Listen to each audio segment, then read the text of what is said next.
Selamat malam teman-teman kumparan. Apa kabarnya malam hari ini? Semoga selalu dalam keadaan yang sehat dan juga tetap semangat.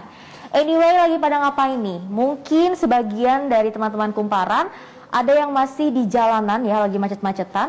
Atau mungkin ada juga yang udah nyantai di rumah, lagi lihat-lihat portofolionya, atau mungkin lagi ada yang galau juga gitu ya di kamar mikirin pacar atau gebetannya. Tapi dimanapun kalian berada dan apapun yang kalian lakukan nih teman-teman kumparan, malam hari ini aku Mangi Feracong akan menemani kalian semua selama 45 menit ke depan. Dan tentunya aku juga akan membahas tema-tema yang sangat menarik seputar dunia investasi. Dan tentunya nanti aku juga nggak akan sendirian, karena nanti aku akan ditemenin sama narasumber aku yang super duper kece, pokoknya oke banget membahas soal dunia perinvestasian. Jadi harus stay sama aku selama 45 menit ke depan ya. Tentunya di Kumparan Kelas Investasi episode ke-9. Dan sebelum aku mulai lebih jauh lagi soal pembahasan di malam hari ini, aku mau disclaimer dulu nih, kalau semua kru yang bertugas pada malam hari ini udah melakukan tes swab antigen dan hasilnya adalah negatif ya. Kemudian seluruh ruangan dan juga peralatan sudah disterilisasi, sudah dibersihkan, jadi aman dan bebas dari virus-virus nakal gitu ya. Kemudian kita di sini yang semua bertugas pada malam hari ini juga telah melakukan social distancing, udah jaga jarak, jadi pokoknya aman deh ya live-nya pada malam hari ini. Karena udah aman, jadi aku izin untuk buka masker ya teman-teman kumparan. Oke, kalau gini kan aku ngomongnya jadi lebih lega gitu ya kalau udah buka masker. Dan pada malam hari ini memang tema yang akan kita bahas atau akan aku bahas ini agak sedikit teknikal ya. Dan tema pada malam hari ini adalah soal analisa teknikal atau fundamental. Mana nih yang lebih cuan? Nah, mungkin sebagian dari teman-teman kumparan udah ada yang paham apa sih fundamental, apa sih teknikal, kapan sih kedua analisa tersebut harus digunakan. Tapi mungkin sebagian dari teman-teman kumparan juga masih ada yang sedikit bingung gitu ya. Apa sih fundamental, apa sih teknikal, dan kapan nih waktu yang tepat untuk menggunakan analisa tersebut. Jangan panik dulu, karena pada malam hari ini nanti akan aku bahas lebih lanjut lagi sama narasumber aku yang super duper kece tadi. Pokoknya kalian pasti udah tahu nih, narasumber aku pada malam hari ini adalah seorang profesional trader dan juga trading coach yang pastinya kalian semua ini udah sering lihat ya. Dia mondar-mandir di sosial media memberikan edukasi soal dunia investasi. Langsung aja daripada lama-lama aku akan invite. Ini dia ada Ko Michael Yo. Halo, selamat malam ya Ko Michael untuk join sama aku di malam hari ini dan untuk nemenin aku bincang-bincang ya. Nanti lebih jauh lagi soal dunia perinvestasian. Oke, ternyata Ko Michael udah join nih bareng kita. Aku mau sapa dulu. Selamat malam Ko Michael, apa kabar? Baik, baik Kak. Kabar sehat ya? Sehat, iya. Oke, thank you loh udah nyempetin waktu untuk gabung sama aku dan teman-teman kumparan di malam hari ini. Pokoknya malam hari ini kita mau kulik lebih jauh lagi soal analisa fundamental dan analisa teknikal. Siap ya Ko ya? Siap. Oke, dan tentunya buat teman-teman kumparan yang lagi pada nonton juga boleh banget nih ikut bertanya atau mau curhat-curhat sedikit ya soal saham atau portofolionya, nanti bisa langsung tanyain aja. Pertanyaannya bisa ditulis di kolom komentar gitu ya. Atau mungkin ada emiten yang pengen dianalisa melalui analisa fundamental atau teknikal juga boleh banget. Langsung tulis pertanyaannya di kolom komentar karena nanti akan aku bacakan gitu ya. Dan akan langsung dijawab oleh Ko Michael, si narasumber aku yang sangat super duper kece pokoknya pada malam hari ini ya. Oke, daripada lama-lama langsung aja nih kita mulai bincang-bincangnya Ko Michael. Nah, Ko Michael, kita kan tahu nih selama masa pandemi COVID-19 ini, terutama di 2020 dan 2021, jumlah investor ya, terutama di pasar modal, ini kan naiknya cukup drastis gitu ya, mencapai 71,42%. Apalagi jumlah investor ini juga didominasi oleh investor retail ya. Mungkin ada juga nih sebagian orang atau sebagian investor atau trader yang FOMO atau ikut-ikutan doang gitu ya, temennya masuk ke pasar modal jadi pengen ikut-ikutan juga tanpa sebenarnya mereka ini tahu teknik-teknik atau strategi untuk berinvestasi. Nah, tentunya kita butuh strategi yang oke banget supaya investasi kita semakin cuan. Oke, Ko Michael, pertanyaan pertama nih. Sebenarnya apa sih yang dimaksud dengan analisa fundamental dan juga analisa teknikal? Itu bedanya apa sih? Oke, jadi kalau kita masuk ke dasar daripada analisa itu sendiri, yaitu ada fundamental analysis dan technical analysis. Jadi fundamental analysis itu merupakan analisa yang dimana kita menitik beratkan pada kualitas bisnisnya, yaitu bisa aja dari segi modal bisnis, kemudian manajemen, prospek perusahaan, kemudian earning perusahaan, dan yang paling penting adalah valuasi perusahaan dalam jangka panjang. Sehingga biasanya fundamental analysis itu memiliki time frame yang sedikit lebih panjang karena untuk merubah model perusahaan, untuk menganalisa itu jelas memerlukan waktu. Nah, kalau technical analysis itu apa sih? Yaitu analisa yang menitik beratkan kepada pergerakan harga sahamnya di pasar.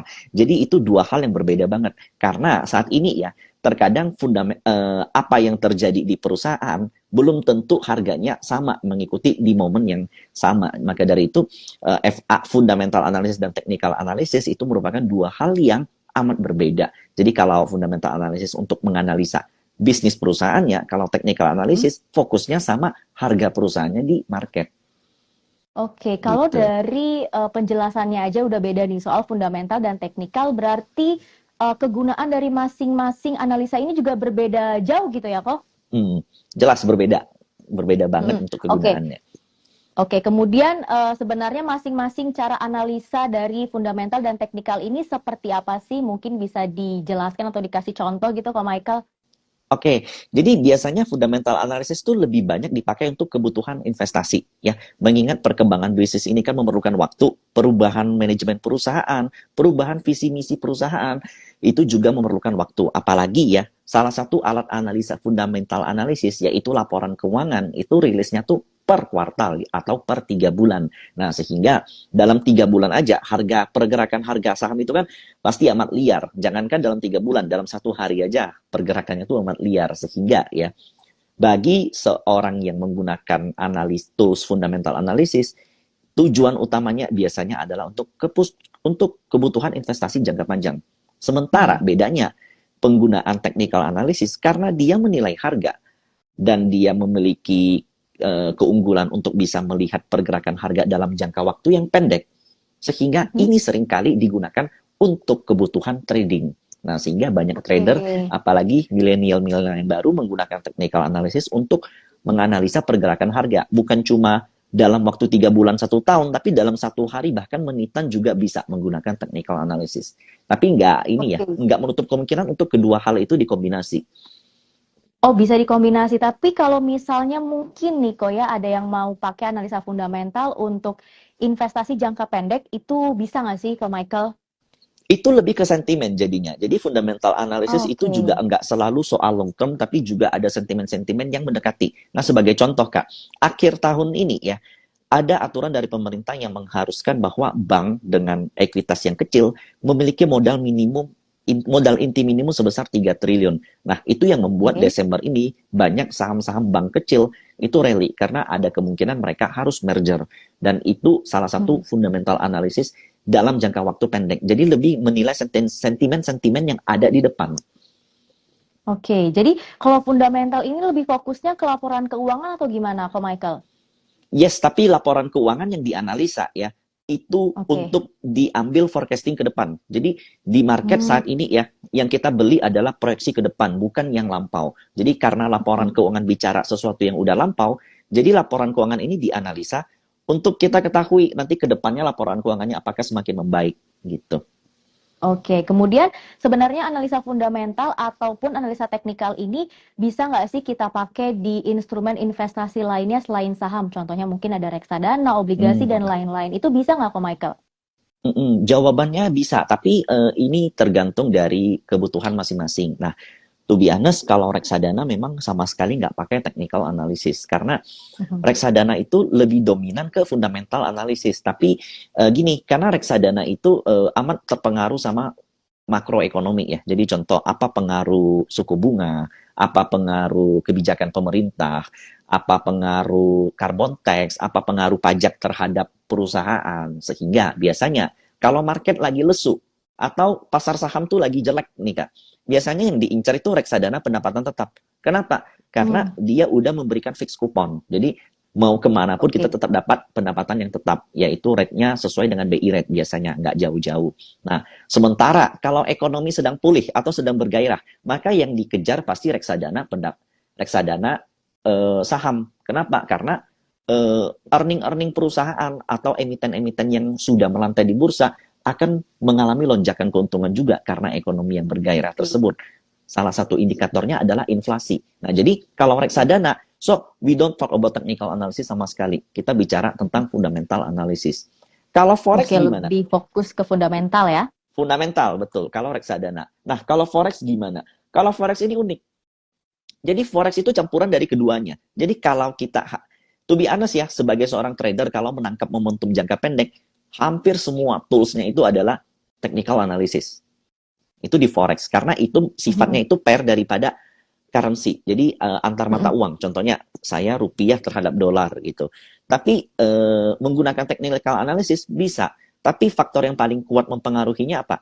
Tentunya fundamental analysis. Sebagai contoh, kalau Oke. seandainya ada kalender ekonomi, ada kenaikan suku bunga atau ada inflasi, ada perubahan GDP, ada perubahan PMI, ada data-data yang ekonomi yang lain, maka itu amat mempengaruhi pergerakan forex. Sehingga dalam forex tingkat kesulitannya lebih tinggi, Kak. Jadi bukan cuma fundamental analysis, kita harus bisa combine kedua hal tersebut, yaitu fundamental analysis dan technical analysis. Tapi persentasenya itu Oke. berbeda-beda. Mungkin kalau di market lesu ya, yang dimana kurang ada news, kurang ada sentimen, maka yang lebih berpengaruh adalah technical analysis. Tapi kalau di Oke. momen-momen di mana ada banyak sentimen-sentimen yang mempengaruhi, maka yang akan lebih mempengaruhi harga adalah fundamental analysis. Jadi kesimpulannya analisa fundamental dan teknikal ini bisa kita terapkan di instrumen investasi lainnya, tapi mungkin nggak semua instrumen investasi. Contohnya tadi reksadana totally nggak pakai yang namanya analisa teknikal, tapi mungkin lebih lihat ke fundamentalnya. Nah, Benar. kemudian nih, Pak Michael, misalnya aku adalah seorang investor atau trader baru gitu ya, artinya mungkin aku harus paham atau ngerti dulu soal analisa fundamental dan teknikal, baru terjun ke pasar modal atau gimana?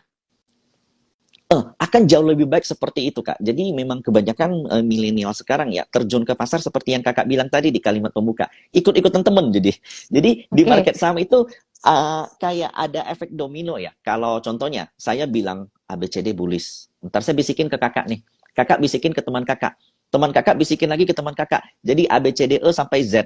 Ujung-ujung Z ditanya, kenapa bullish? Kata si itu bullish, kata si itu bullish, kata si itu Oke. bullish. Nah, alasan kamu beli apa? Nah, ujung-ujung mereka nggak punya alat analisa masing-masing, mau menggunakan fundamental ataupun teknikal mereka nggak punya. Jadi ya sebenarnya membekali diri dengan ilmu itu lebih penting dibanding dengan kalian langsung ikut beli saham apa gitu. Oke, jadi emang lebih bagus, lebih baik lagi sebelum kita terjun nih ke pasar modal, kita tuh udah paham dulu gitu ya strategi untuk berinvestasi apa, kemudian lebih bagus lagi kita paham soal analisa fundamental dan teknikal. Nah, kemudian contohnya nih, Ko Michael, saham apa sih atau emiten apa sih yang cocok kita kulik dengan analisa teknikal? Nah, karena analisa teknikal itu lebih menitik beratkan kepada harga dan volume, maka dari itu sebenarnya hampir semua saham bisa dianalisa menggunakan technical analysis. Itu satu. Yang kedua, semakin liquid saham tersebut atau transaksinya semakin ramai diperdagangkan setiap hari, maka technical analysis bakal semakin jauh lebih valid, jauh lebih presisi tingkat keberhasilannya. Jadi kalau di bursa kita itu kan rata-rata transaksi harian sebesar 10 triliun. Biasanya kalau seandainya emiten atau saham tersebut transaksinya enggak di atas 10 miliar satu hari, itu menggunakan technical analysis terlalu volatil. Pergerakannya terlalu liar. Jadi memang ada syarat likuiditas di situ dalam penggunaan technical analysis. Nah, ada yang bertanya seperti ini. Kenapa forex nggak ada volume? Nah, jadi forex karena itu pergerakan mata uang dan itu diperdagangkan di seluruh dunia, maka volume forex itu sudah yang paling besar, Kak. Jadi forex dibanding dengan saham, volume yang paling besar itu memang forex, sehingga pergerakannya memang condong ke technical analysis. Jadi semakin ramai diperdagangkan, semakin ramai volumenya, maka technical analysis semakin valid. Tapi kalau ditanya Makin menarik saham, juga gitu ya? makin menarik, betul. Jadi ada beberapa saham yang nggak cocok pakai TA. Contohnya apa? Yaitu saham yang gocap atau saham yang 50 istilahnya. Nggak Saham kemana-mana apa yang tidur mau gitu. dianalisa. Saham tidur, betul. Nggak Heeh. kemana-mana apa yang mau dianalisa. Itu satu. Mhm. Yang kedua adalah saham yang baru IPO, Kak. Karena dia nggak punya historical price. Jadi, technical analysis itu kan menganalisa harga saham yang udah kejadian untuk diproyeksikan ke depan. Begitu juga dengan fundamental analysis. Fundamental analysis menganalisa kinerja perusahaan yang sudah ada, kemudian dibuat forecasting ke depan. Kalau technical analysis, melihat harganya dulu ke belakang, baru di forecasting ke depan. Kalau dia baru IPO, baru 1, 2, 3 hari, apa yang mau dianalisa pergerakan harga ke belakangnya. Nah, jadi Oke. ketika perusahaan baru IPO, yang digunakan adalah fundamental analysis. Tapi ketika saham tersebut sudah punya historical price, dan dia punya pergerakan yang cukup memberikan spread dan volume yang cukup, maka gunakan technical analysis seperti itu. Oke, jadi kesimpulannya ada beberapa jenis saham yang kita nggak bisa analisa pakai teknikal. Salah satunya adalah saham tidur ya, yang nilainya gocap, terus nggak bangun-bangun, sama saham yang baru IPO karena nggak ada pergerakannya gitu ya, kok ya? Ya, betul. Nggak ada historical Oke. price, nggak ada yang bisa kita analisa untuk diambil forecasting ke depan. Oke, jadi memang karena analisa teknikal ini pure kita tuh nilainya kita tuh lihatnya dari pergerakan sahamnya, dari harganya seperti apa, historicalnya seperti apa gitu ya untuk melakukan apa ya, seperti perencanaan ke depannya kira-kira ini sahamnya akan kemana atau akan gimana harga. Jadi kita tuh bisa lebih tahu masuknya di harga berapa gitu ya, hold atau mungkin buy atau sell gitu ya kok. Betul, betul banget. Oke. Nah, aku juga mau ngingetin nih buat teman-teman kumparan yang pengen tanya atau pengen curhat ya sama aku di sini dan Ko Michael seputar portofolionya atau saham apa sih yang mungkin pengen dianalisa secara fundamental dan teknikal, boleh banget tulis ya pertanyaannya di kolom komentar, nanti akan aku bacakan dan langsung dijawab sama Ko Michael ya. Jangan lupa aku tunggu pertanyaan dari kalian. Aku mau lanjut ke Ko Michael dulu. Tadi kan udah kita bahas ya saham apa sih yang bisa dianalisa pakai teknikal. Kemudian saham apa sih yang bisa kita analisa dengan fundamental, Ko Michael? Oke, jadi pertanyaannya, sorry. Ya, jadi apakah semua saham ini bisa dianalisa dengan analisa fundamental, Ko Michael? Tadi kan ada Ya, beberapa ya. jenis saham yang nggak bisa kita analisa pakai teknikal ya, yang baru IPO, kemudian saham tidur gitu. Kalau fundamental gimana? Semuanya bisa Oke, atau ada pengecualian juga? Oke, karena underlying daripada saham adalah bisnis perusahaan, model perusahaan, dan valuasi perusahaan, maka bisa dikatakan semua saham bisa menggunakan metode fundamental analysis. Jadi, akar daripada semua analisa memang adalah fundamental analysis, Kak. Jadi, kenapa sih harga bisa bergerak naik dan bergerak turun? Itu karena bisnis model perusahaannya, harganya mengikuti bisnis model perusahaannya. Jadi, first thing itu pasti selalu fundamental analysis. Sehingga ada beberapa saham yang memang nggak bisa dianalisa menggunakan technical analysis, tapi berbeda. Dengan fundamental analysis, semua saham bisa dianalisa. Jadi memang korelasinya tuh memang sebenarnya saling membutuhkan gitu. Jadi ada yang bilang trader tuh suka bilang begini nih, kita nggak perlu fundamental analysis, kita nggak perlu hitung valuasi. Sebenarnya dia salah. Harga yang kalian nilai itu bergerak karena valuasi perusahaan. Jadi harga yang kita analisa menggunakan technical analysis itu terjadi karena ada perubahan fundamentalnya. Tapi fundamental analysis perlu technical analysis nggak? Jawabannya, jika kita bisa mengkombinasi itu, maka akan jauh lebih baik. Gitu. Tapi memang nggak semua fundamental analysis perlu technical analysis, tapi akan jauh lebih baik. Karena di technical analysis dan fundamental analysis akan jauh lebih baik kalau kita bisa melihat tren daripada perusahaan tersebut. Karena ada juga perusahaan yang valuasinya udah murah, tapi dia masih turun terus. Nah, itu wasting time kalau kita mengambil posisi di situ. Tapi kalau ada juga perusahaan yang valuasinya udah mahal, tapi harganya masih naik terus. Nah, itu juga di situ kita kalau menggunakan matriks daripada fundamental analysis, pakai rasio apapun nggak akan masuk. Contohnya kayak digital bank saat ini. PBV-nya gede-gede banget. Perusahaannya merugi, dividen nggak bagi, malahan right issue. Nah, itu pakai matrix fundamental analysis tuh amat sulit, sehingga perlu adjustment. Oke. Nah, kemudian artinya kalau misalnya gitu ya, kok aku adalah seorang trader, aku boleh pakai teknikal, boleh pakai fundamental juga. Kemudian kalau untuk investor, boleh dua-duanya juga, pakai fundamental dan teknikal juga. Jadi nggak harus selalu kalau aku adalah seorang trader ya cuma pakai teknikal aja gitu. Atau Hmm. gimana, Pak Michael? That's right. Jadi kalau seandainya di zaman dulu Kak ya, banyak tuh perdebatan antara fundamental versus technical analysis. Jadi Hmm. jauh sebelum masa corona, itu yang diperdebatkan setiap hari itu. Mending pakai FA, mending pakai TA, mending pakai TA, mending pakai FA.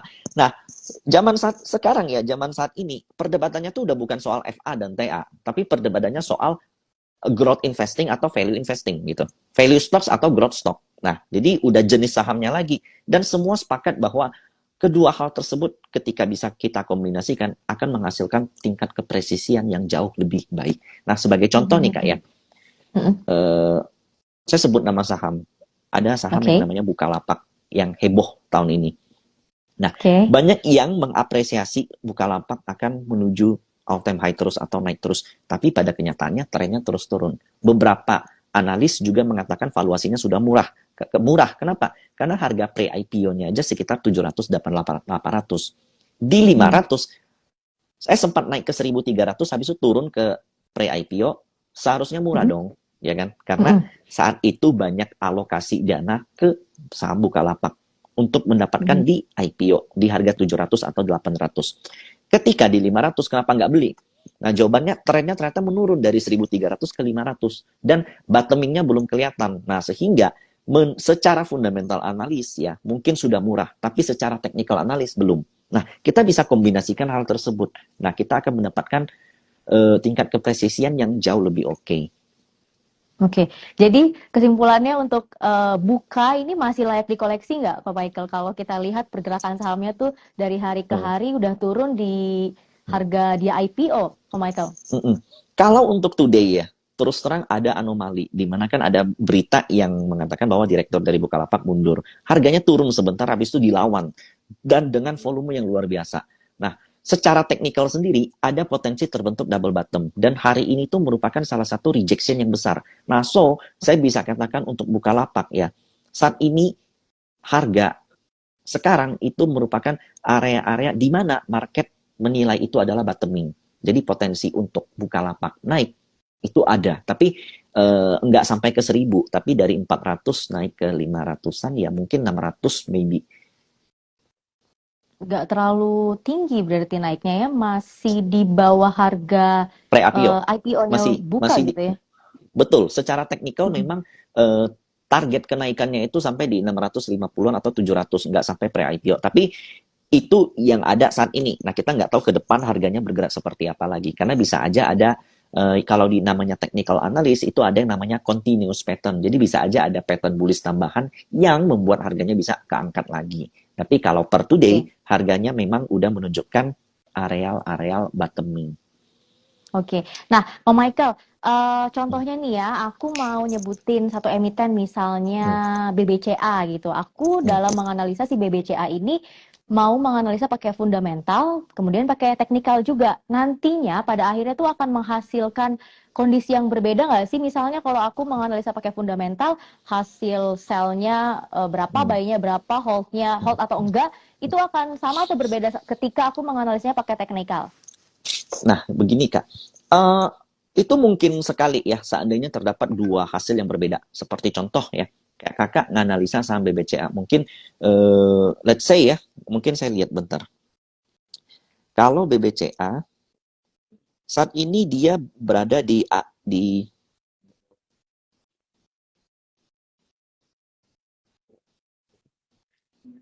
PBV kisaran 4,5. Dan Hmm? kalau itu kita bandingkan dengan BBRI berada di PBV sekitar 2,2. Nah, maka ya, Oke.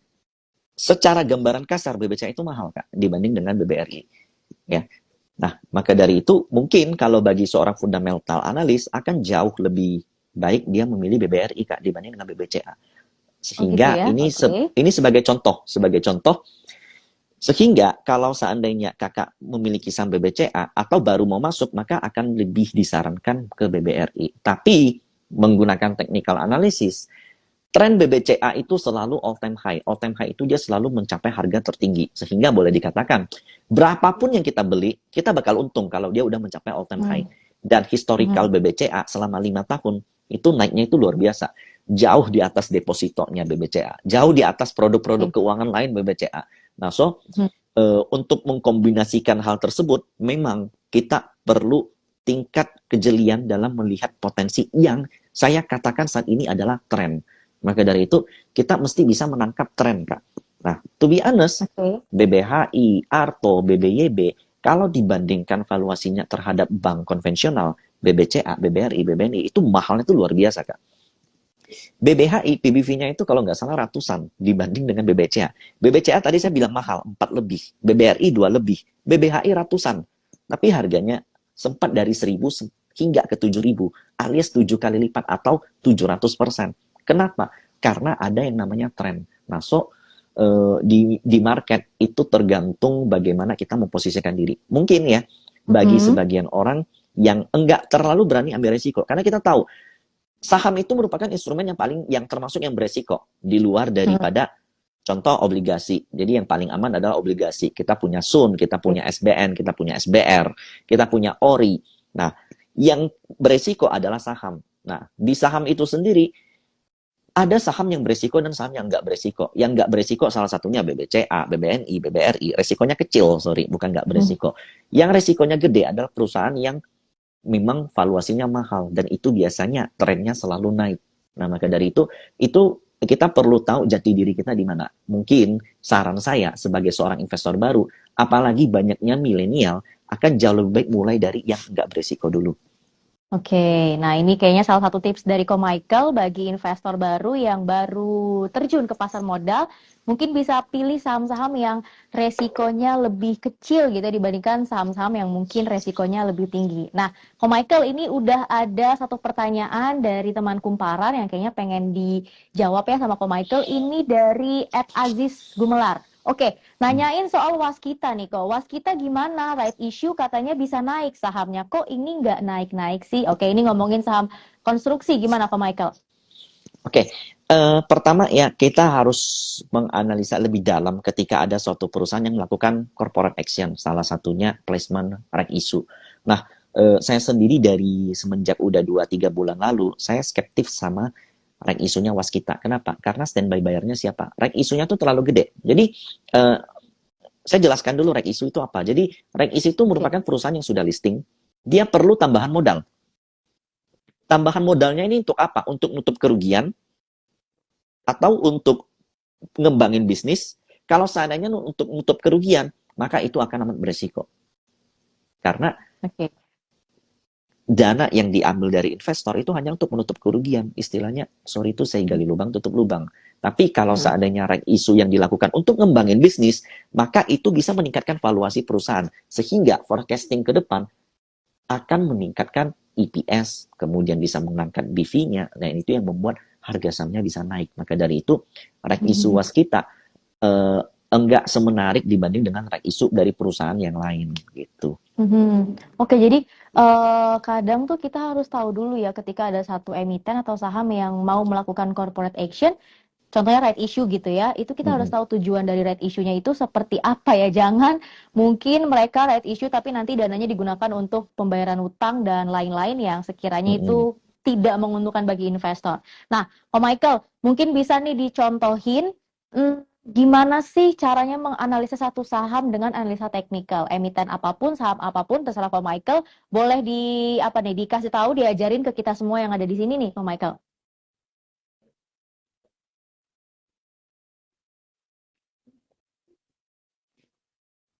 Oke. Oke, kira-kira ini saham apa yang menarik ya teman-teman kumparan yang pengen dianalisa sama Ko Michael? Karena ada banyak sektor gitu ya di pasar modal kita. Mungkin dari properti, mungkin dari perbankan, mungkin juga dari apalagi ya consumer goods gitu ya. Tapi kalau aku sendiri sih penasaran pengen dibacain analisa teknikalnya sama Ko Michael itu mungkin dari saham pertambangan antara PTBA mungkin pengen nih dibacain kira-kira gimana karena beberapa waktu belakangan ini menjelang akhir tahun pergerakan dari saham pertambangan sendiri ini cukup fluktuatif. Oke, Ko Michael udah balik Halo. lagi, udah join lagi tadi. Tiba-tiba Kayaknya putus, bingung koneksinya gua. agak-agak error ya.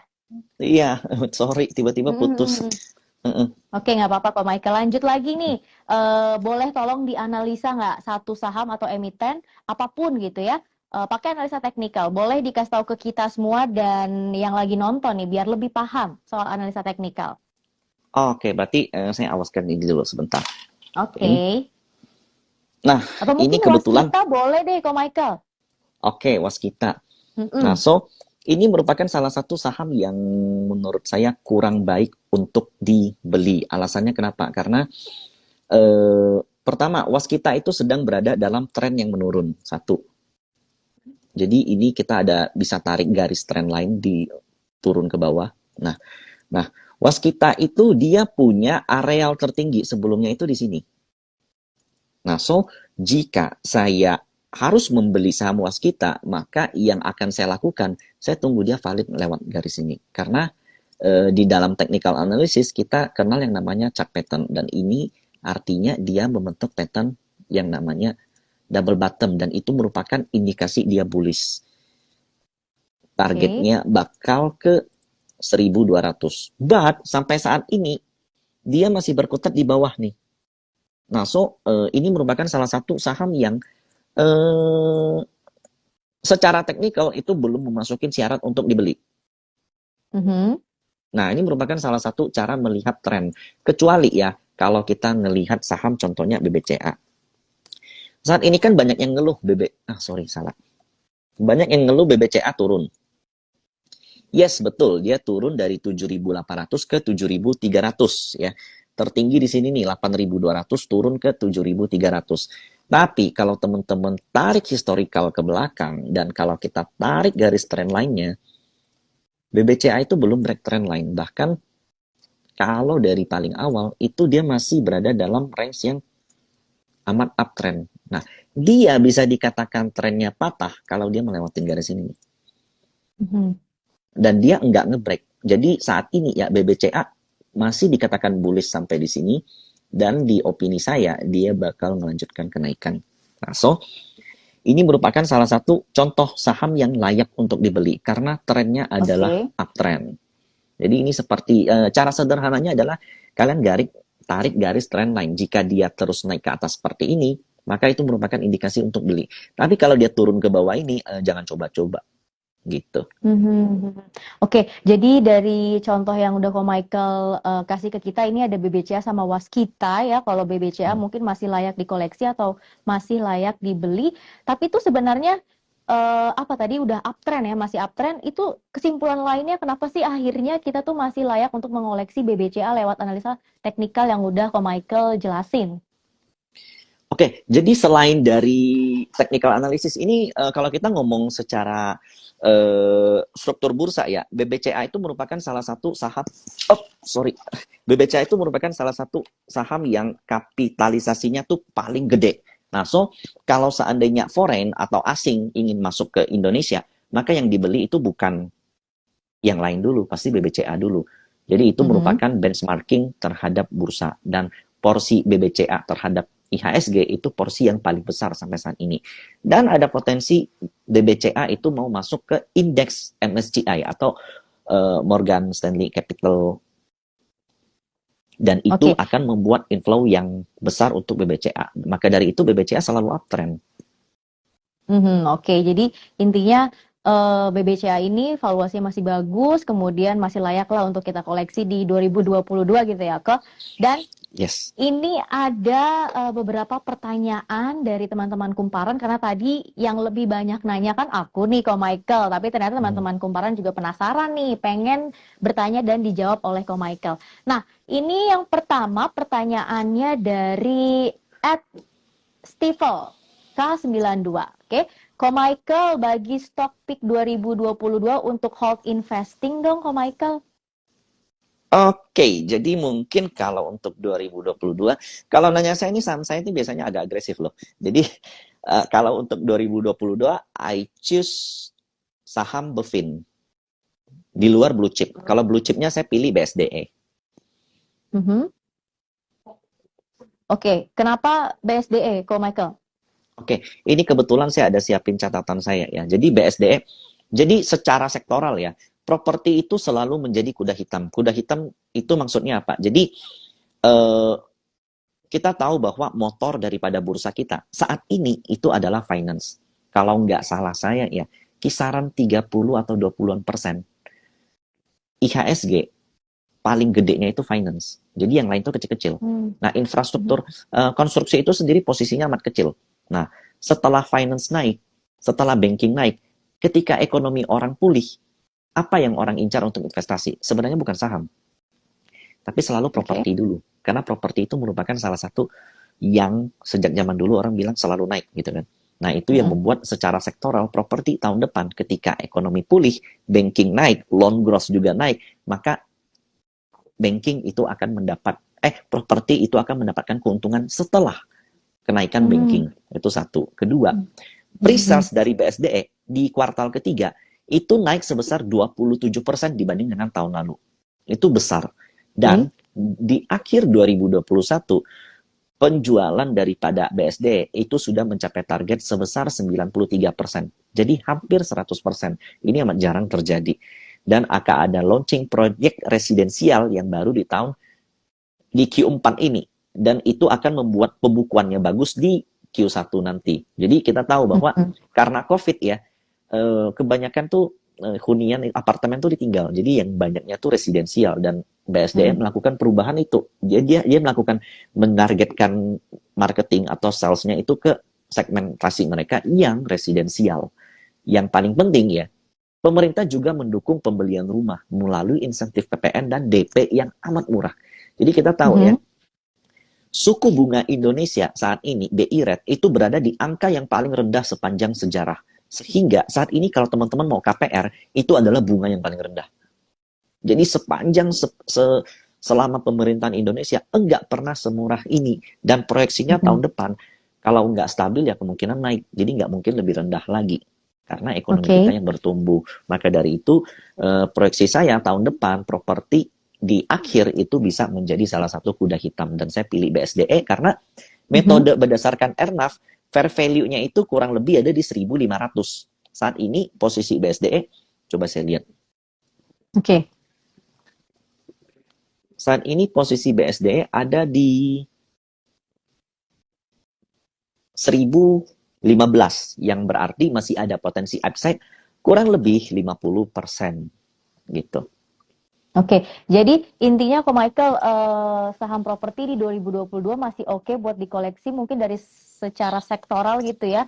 Nggak hanya BSDE, mungkin yang lain juga masih oke nih Ko Michael. Yap, mestinya yang lain masih oke. Di tahun depan ya. Bener, tapi specifically jagoan saya adalah BSDE.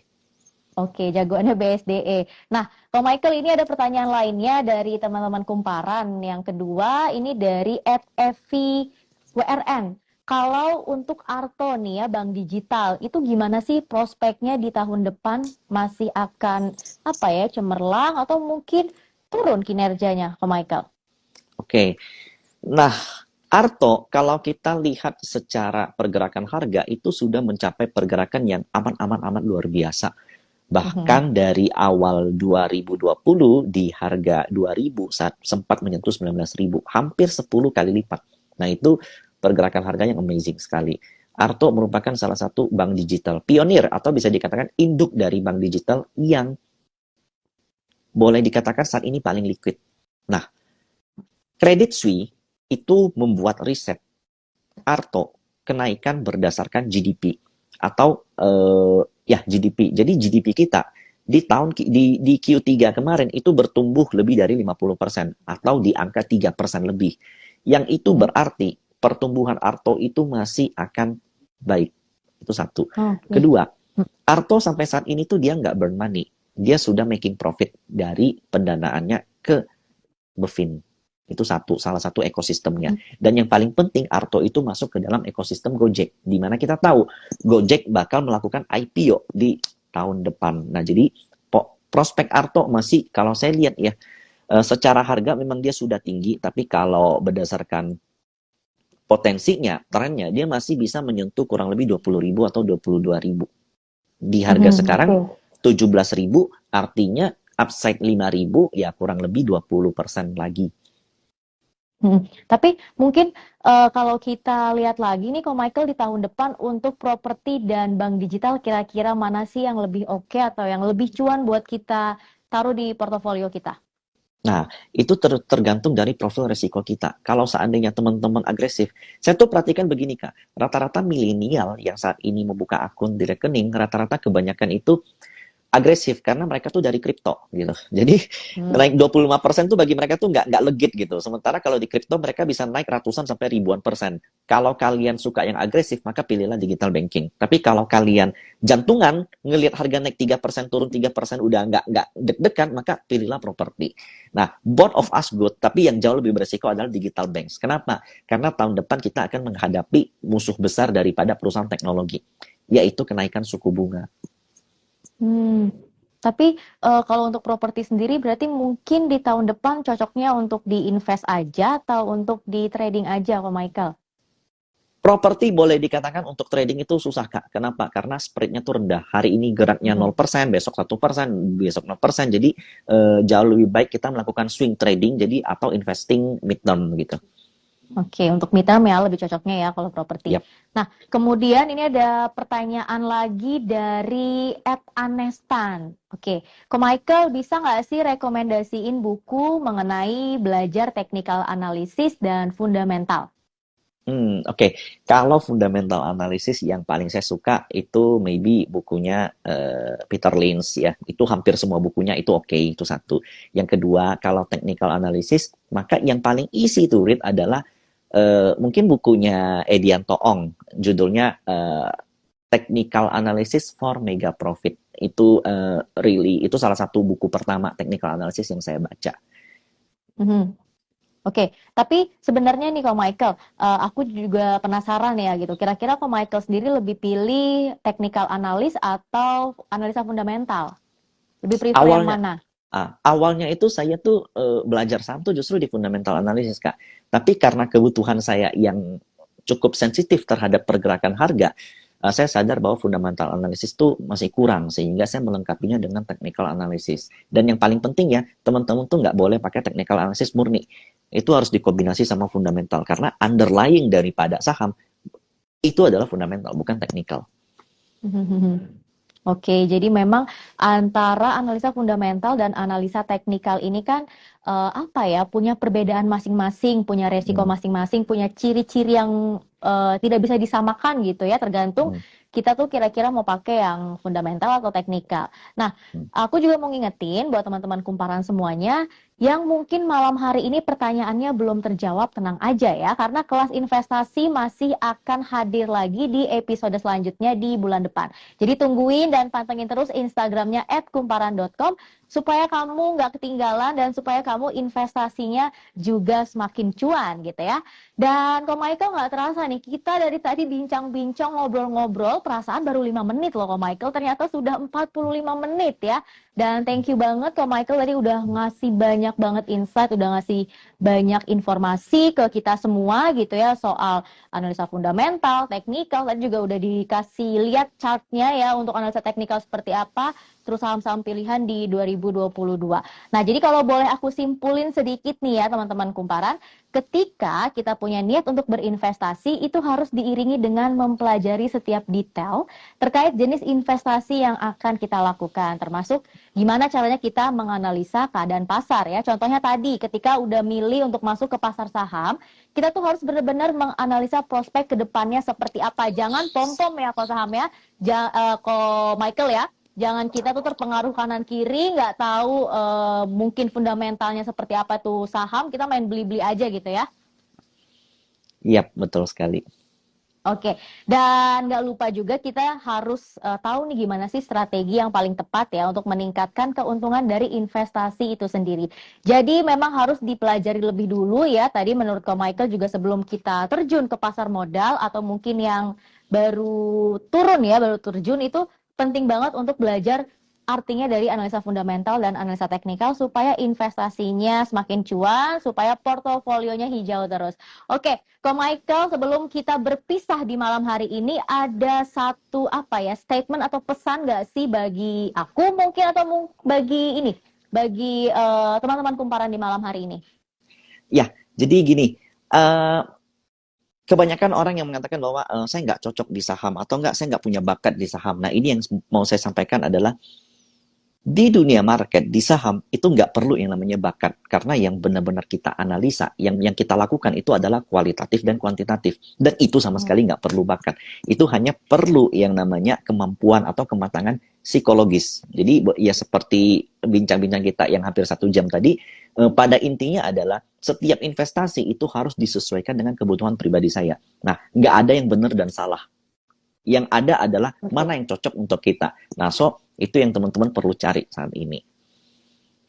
Jadi memang kalau mau investasi itu nggak perlu bakat, tapi ya balik lagi tetap ada strategi supaya portofolio kita hijau terus, supaya kita tetap cuan saat berinvestasi gitu ya, Ko ya? Bener, Kak Mani. Oke, Ko Michael, thank you banget lo udah luangin Thank waktu you. untuk kita semua di malam hari ini, udah ngasih banyak informasi, udah ngasih banyak pesan dan kesan juga ya buat aku dan teman-teman kumparan.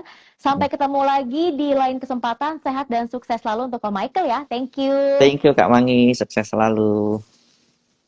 Oke, teman kumparan, akhirnya kita sampai di penghujung acara kumparan kelas investasi episode ke-9 di malam hari ini.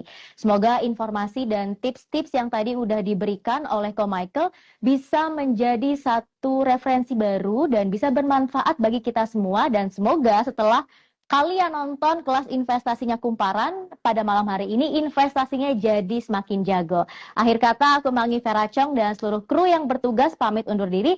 Terima kasih dan sampai jumpa lagi. Stay healthy ya. Bye-bye.